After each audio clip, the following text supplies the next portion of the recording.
There are a lot of games these days that claim to innovate a video game genre, and usually what this innovation looks like is a brand new or inexperienced developer entering a genre with an external concept that they are fond of, and then shoving that concept into the framework of the existing genre, usually with poor results. But even if the innovation technically functions, usually the strengths of the host genre are diminished in order to accommodate the new pet concept, like not needing to dodge in a shmup. And from what I've observed, true innovation tends to come from experienced developers who have a holistic understanding of how the game design functions overall, and are able to point out the areas where the genre could potentially be elaborated on in new and interesting ways while still maintaining its core identity. Innovation is not about chasing trends, it's about attention to detail and the cumulative effects of hundreds of little shifts stacking on top of each other like layers of sand. Today's review, Shadow of the Ninja Reborn, is the perfect example of this phenomenon because it magnificently balances the core of classic action platforming with an infusion of new ideas that build upon the past rather than just revisiting it for nostalgia's sake, or worse, cosplaying as retro while really being modern and an abyss of game balance. Let's begin by talking about the nature of this project because it is an outlier in today's pervasive remake culture where instead of it being a modern developer looking back on a classic game and reimagining it for a new audience or updating it and so forth, instead we have a unique situation of the original development team decades later looking back on an earlier project and then reinterpreting it through their current skill set. The analogy that occurs to me is a musician maybe returning back to an old demo of his from a long time ago and then bringing that demo up to date on their current album. George Michael actually did this with Careless Whispers, where he recorded the original demo concept for that song when he was 18 on like a 4-track recorder, and then many years later returned back to it and then upped the production and writing into a massive mega hit, obviously.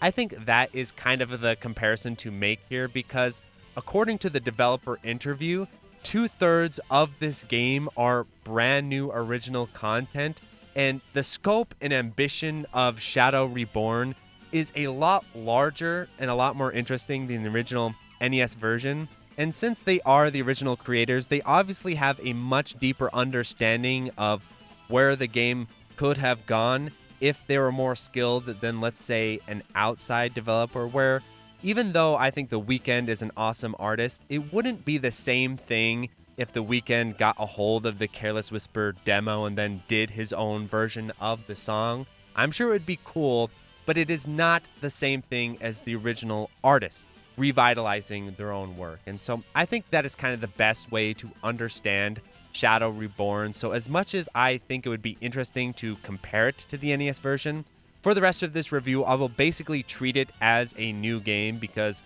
just based off the quality alone, I think it deserves that. And so let's get started by talking about the player mechanics because I think they're the best way to understand the overall philosophy of this game's design.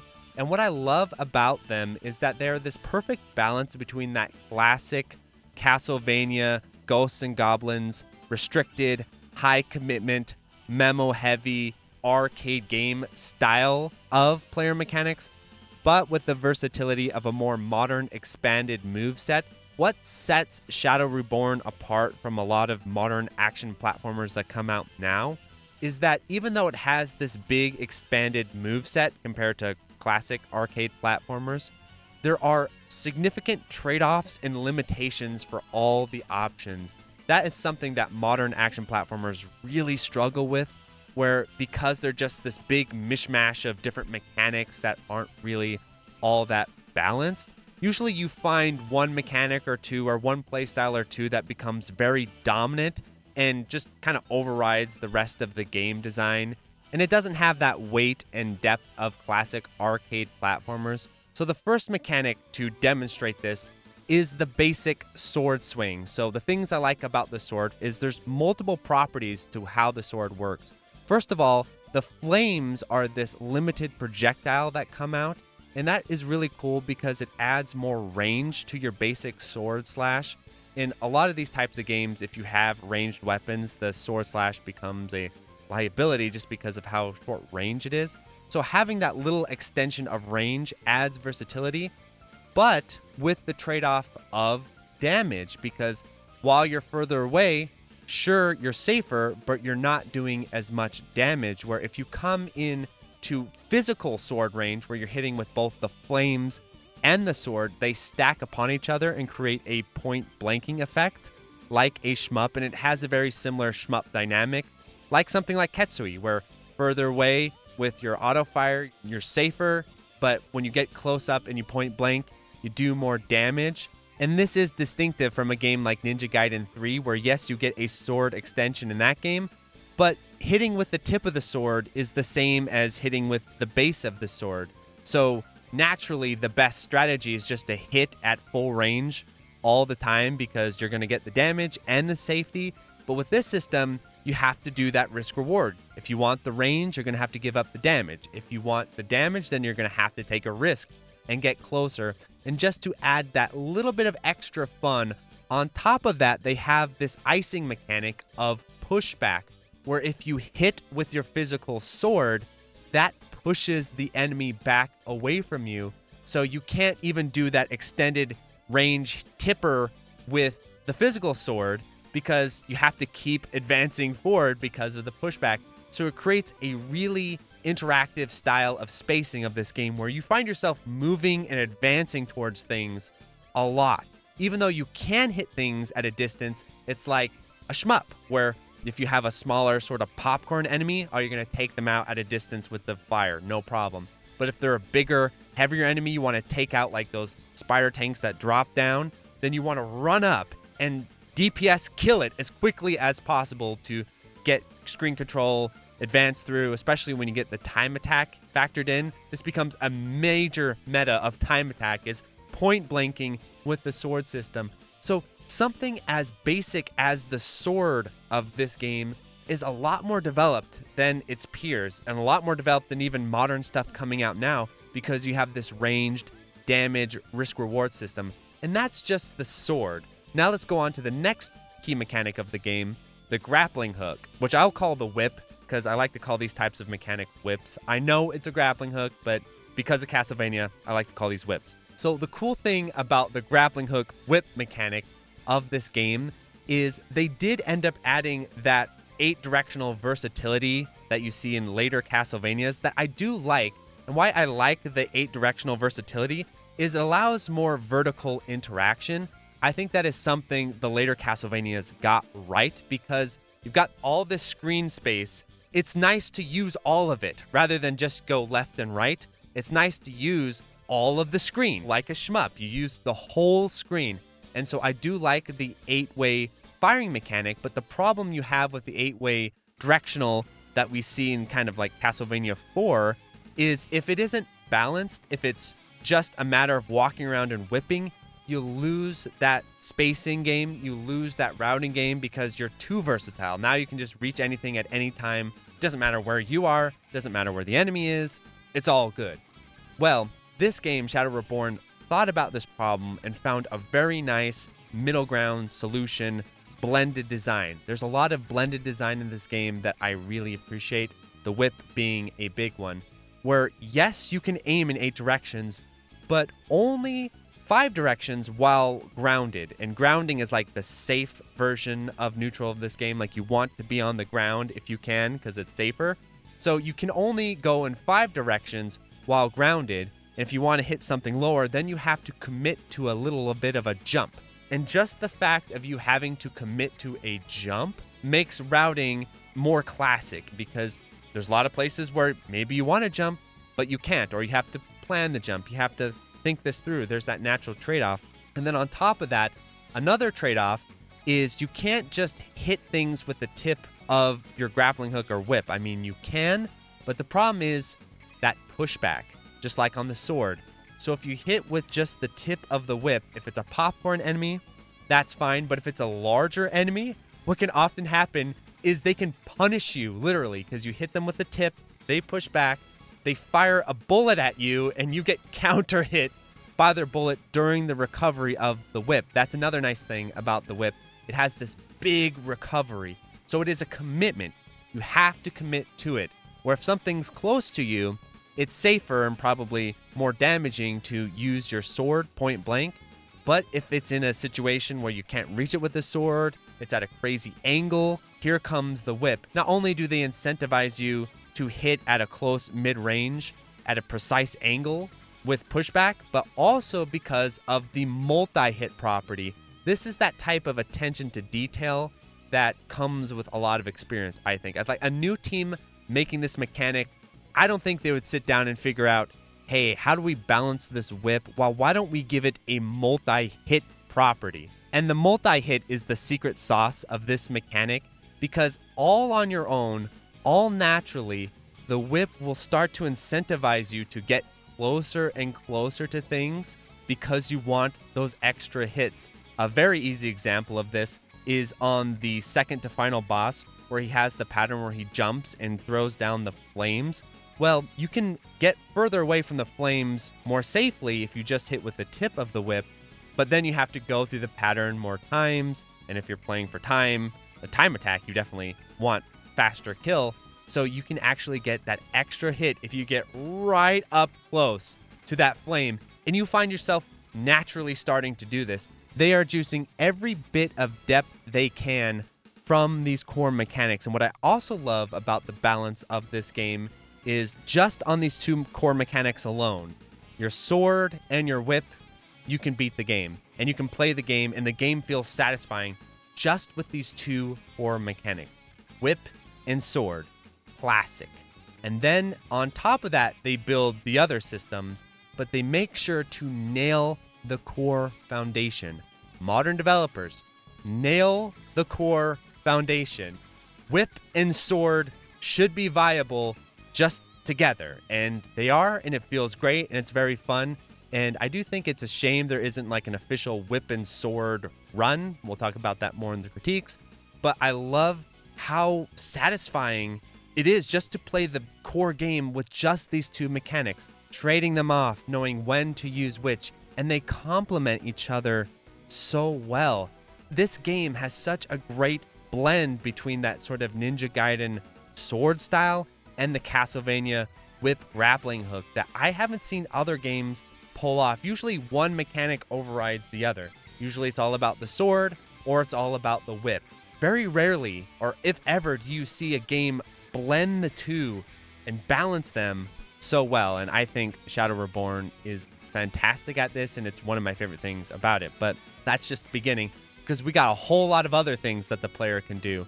The next mechanic I want to talk about is the pogo attack. I always think about it as Link Down-Air Master Sword incoming. And what's great about the pogo mechanic of this game, like the rest, is its balance, is its trade-off, its risk and reward. Rather than other games that have kind of a broken, just pogo all the time sort of motto, this game has trade-offs where, yes, it is a fantastic move to use in the air. It protects you from below.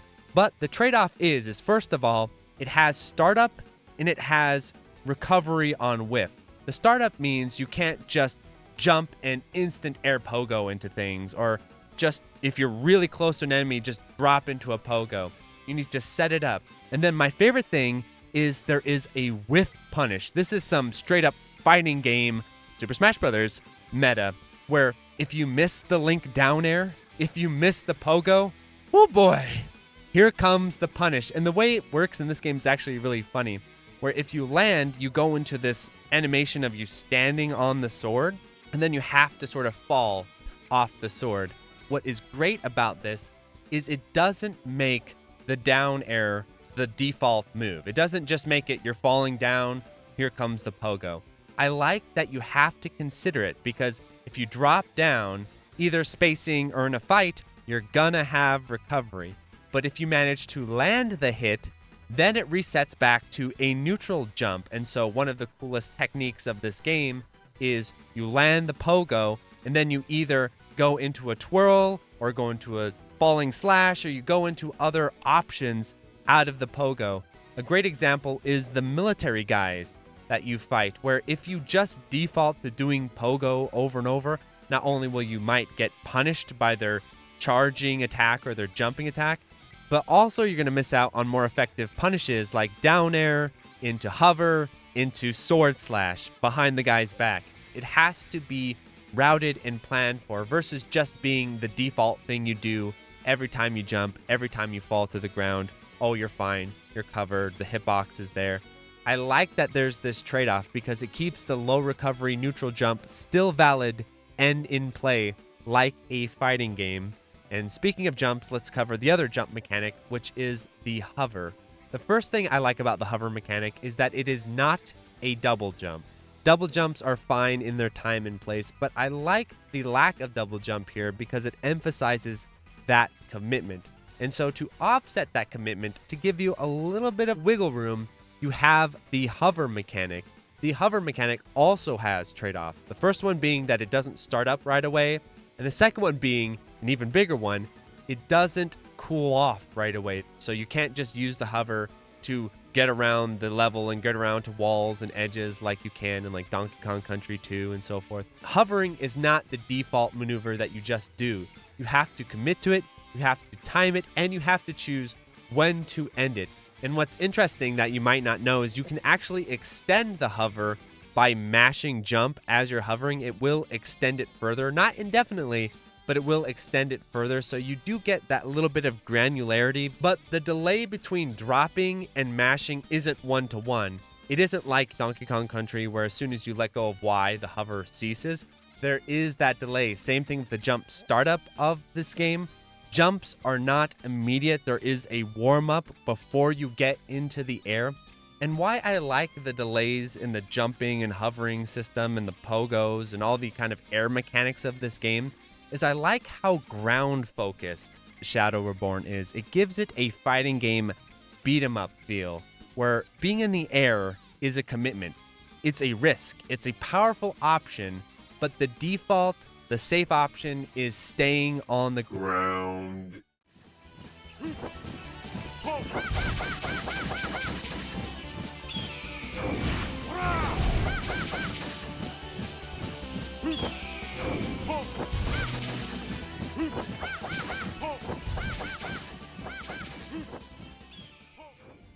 Another interesting facet of this game's design is there is no run to jump momentum. So unlike Super Mario Bros, where you charge up your inertia by running and then you jump further when you get P or when you get speed, that does not exist. And this may rub modern platformer players the wrong way at first because they're very used to using the momentum and carrying through the levels that way, holding forward, all that good stuff.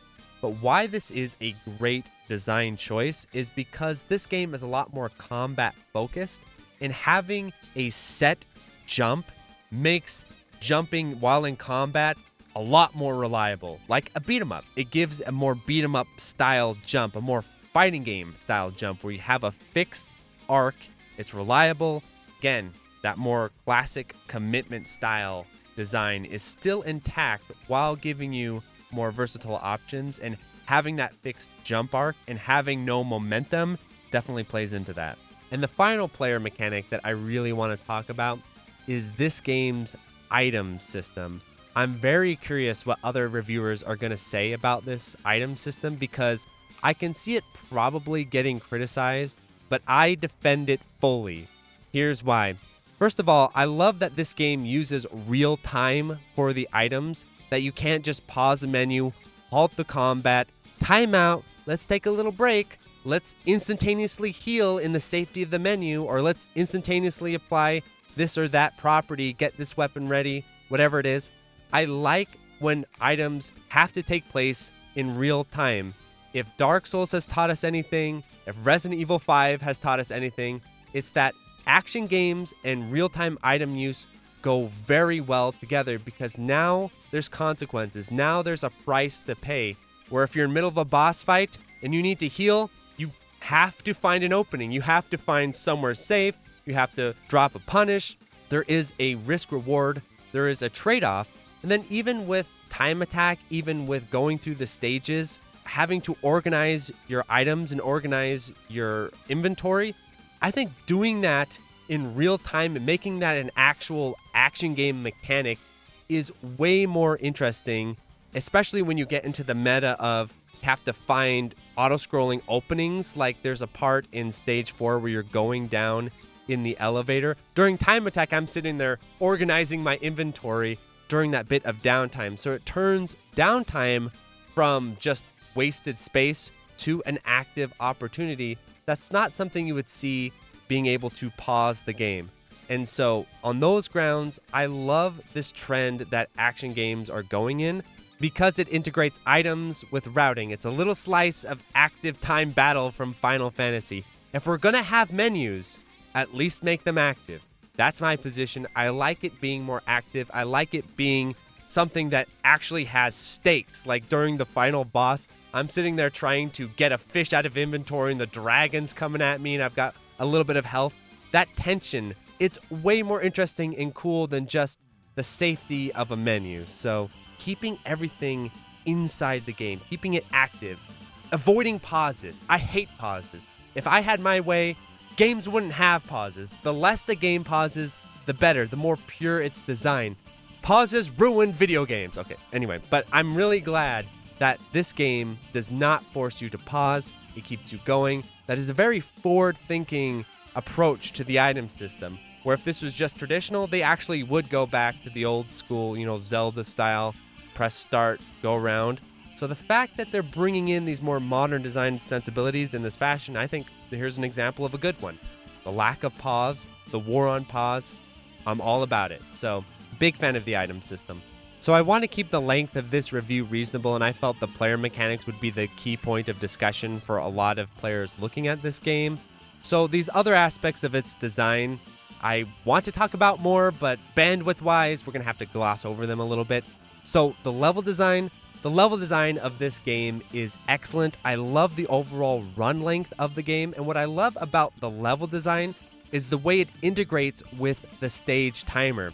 I've talked about on this channel, like the Death of Classic Game Design video, the importance of timers in terms of level design, and Shadow Reborn takes it to the next level because not only does the timer sit down at the bottom and give you stakes and give you reason to move forward, but the level design operates reliably on that timer, which means that as you get more versed in the way the stages are designed, the enemy behavior, the platform behavior, it all ties back reliably to the timer. So with stuff like stage 6 and stage 4, where there's certain windows where actions happen during certain times, the enemy placements, all that is tied to the timer. So as you get better at the levels and routing the levels, you can reliably predict what is coming based off of the timer, based off of how much time you're losing here, saving there. There's that whole speedrunning strategy that you get from Super Mario Bros. 1, if you're all familiar with, where there's those frame rules where if you miss a certain window, then there's a certain amount of frames before the next window. The level design of this game essentially operates that way, and it's really cool. It operates under these timers. So when you start off, there's certain sections that feel like forced downtime because you're waiting for certain things to happen.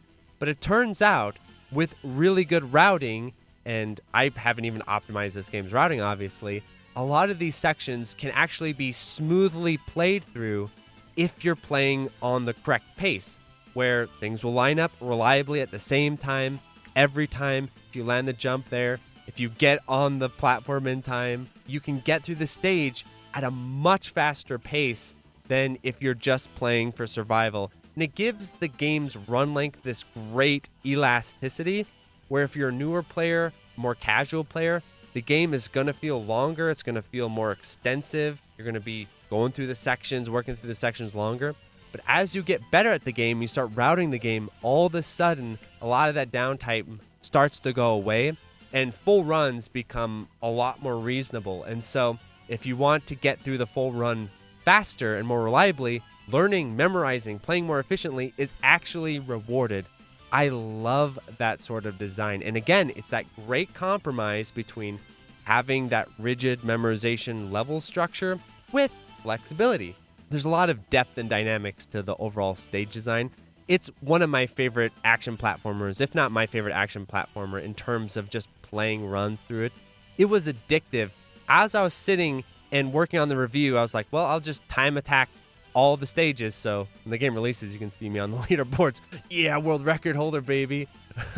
No other reviewers were doing them, though, so I guess there's that. There's a Japanese guy on the hard ones, but on the normal, I was the only one doing time attack. But anyway, so playing through the game, especially with the time attack mode, the levels really shine. Same thing with the boss fights. There's a fun trade-off with time attack, and you can tell this game was really integrated towards time attack, which is that safety is often traded for time, and bigger risks are usually rewarded with faster completions. So there's certain strategies where you run in and you just bull rush certain bosses, or you play more aggressively and you're rewarded with faster kills, which improves your time.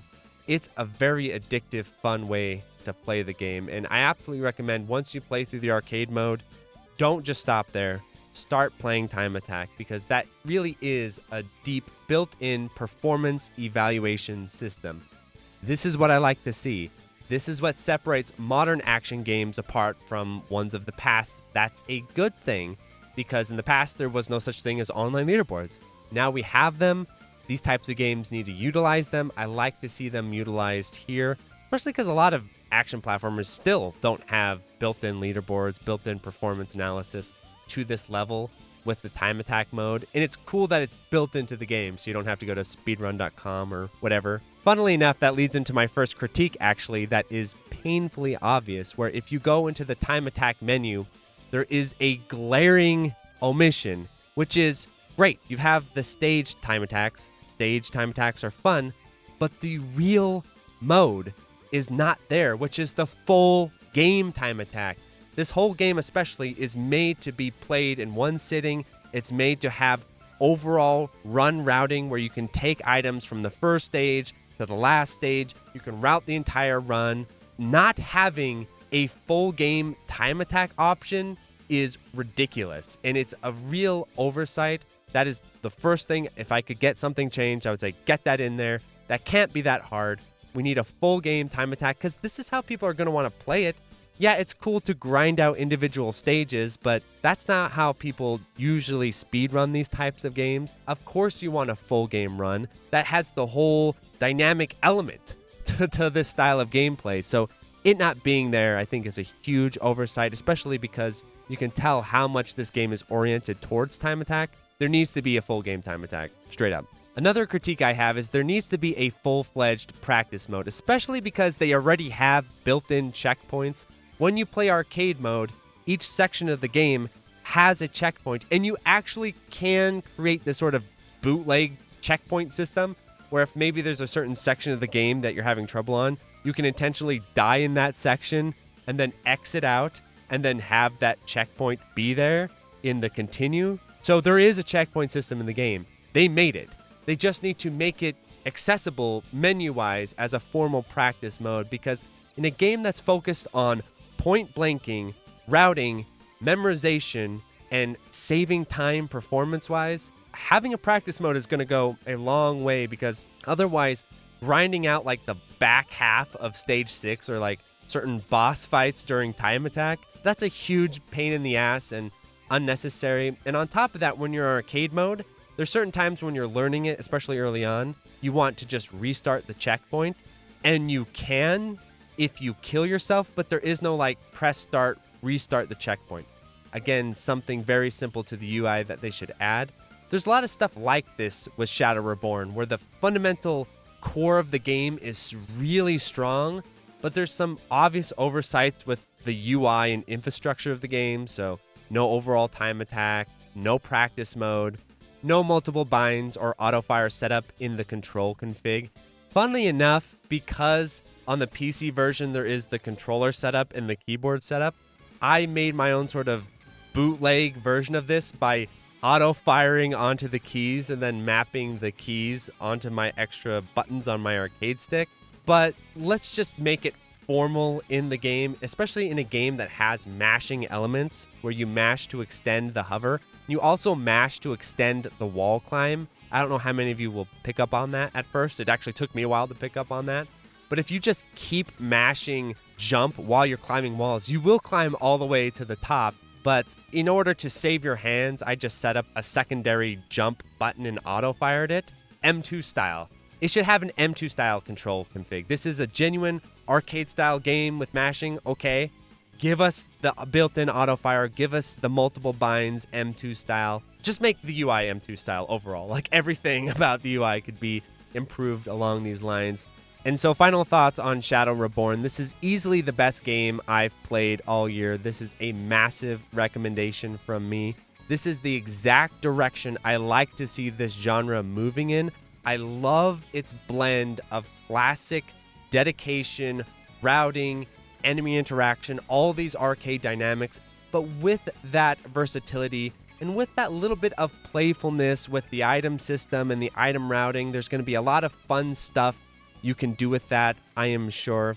And it will be really cool to see people grinding out the time attack leaderboards. Hopefully they add full run time attack. And there's so many other details I'd love to cover if I had the time, and I might just do that in a live stream or something like that. But overall, the attention to detail, the balance, the just mastery of the holistic approach, the rock solid fundamentals. This is the game that is the new standard for me of this genre. This is going to be a game that I can see myself comparing a lot of stuff coming out now to it. I think it's something we're going to be returning to a lot over the years, and so I do hope people pay attention to it and take notice and take notes, because it's overall just a fantastic game. And if you enjoyed this review, I'd say check out my 10 modern game design trends video, because this game manages to navigate these 10 design trends really well without falling into them, and it's kind of a nice companion piece, I think. And also, if you can, I'm going full-time in a week or two as a YouTuber, and so I'd really appreciate if you can supporting the channel through Patreon. That would be fantastic, and I'd appreciate that a lot. Also, thank you to Einen for the review copy of the game. Thanks so much. Adios, everyone. So thank you to the $5 patrons, 100 Absconditis, Accepting Panda, Anhold, AJA, Alistair Stevenson, Alexander Pfeiffer, Ali Hashmi, Dingo, Anthony A, Arcade Hell, Arrow Viper, Au Alai, Autonamed, Beelit, Beam Pit, Bo, Beto Dames, Blade Symphony, Boghog, Board Basmati, Borgie22, Chad Memphis, Chase Palumbo, Shay Phillip, Chronic Burnout 3, Christopher R, Clara Cliff, Clay Binkley, Climby Coyote, Coast, Cooksan 666, Cook Some Soup, Corio, Crump 12, Des Audio, DRK, Dances with Incels, Darren Griffin, Dave Hansen, David Andrus, David Crespo, Delta 6, Demian Smirnov, The Solus, DJ 420 Praise It, Drano, Dr. Bosky, Edvard, Elvin Senisev, Elanor Moon, Elias Alonso, Eric Houdini, Evie Zerker, Falcus, F Deluxe, Fenech, Friskin, Florida Sucks, Forbidden Dave, Frames Per Human, Francisco, Freckle Lord, Full Set, Game Soup, Retro Schmupper, GPM, Gustavo Sanchez, Hack, Hans Kowalski, Hausu, Hero Death, Hiki Hime, Hunharthy, Hud, Humongous, J-Dab, Jake Ryan, Jurgen, Jack Walsh, Jacob Grossman, Jacob Valenzuela, JLab, JBRPG, Jeremy Kellner, Jink Hans, John Kelly, John Longwalker, Gameboy Guru, Josh Mayer, Julian Elwood, K, K2, Contain, Praise the Boys, Ludwa, Lord Harrington, Lorian, Mad Combaticus, Malaise, Mario Simic, Mark Sloan, Mars Bar, Master Zeon, Matt O'Leary, Maz, Mechororca, Minong, Meister, Metal Slime Drummer, New Jam, Michael Del Polito, Malcolm McCord, Milady, Milo Shamel, Mr. Mamma Mia, Morag, Monroe, Queen Charlene, Nathaniel Davis, NCR Trooper Scout, Nico Perro, Neon Dagger Games, Okla Kugels, Patrick Baseman, Paul Jablonski, Paul Osterman, Powell Porol, Pedro Usilis, Phil Oz, Poor Little Pigeon, Poorly Written Protagonist, Psycho Blizzard, R2 Sinus, Ralph Trujillo, Raul, Rapido, RC, Real Scheme, Brent Holtz Time, Retrojet, Retro Schmupper, Ricky, Riff Mason, Rory Starks, Rolf015, Salmon Connections, San Nevo, Scanline City, Segfault, Shantak, Jazzy, Shmup Junkie, Shmup Run, Sirapong, Spiders STG, Spongy, Steady AI, Stepalable, Steve Fiction, Street Magic, Superfunk, Tamzarian, Taze Ryu, The Boot Rex, The Dirty Screech, The N1, The Old Bensta, Tim French, Travis Arbon, Troop Good Guy, Sugumo, 2YU, Twest Please, Twilight EX, Unicorn Roots, Ursula, Ushimushi, Vic Viper, Beautiful, Brenna, Wabby Legs, What Is This, Zachary Patton, Zeal, Zeno, and Zenryoku.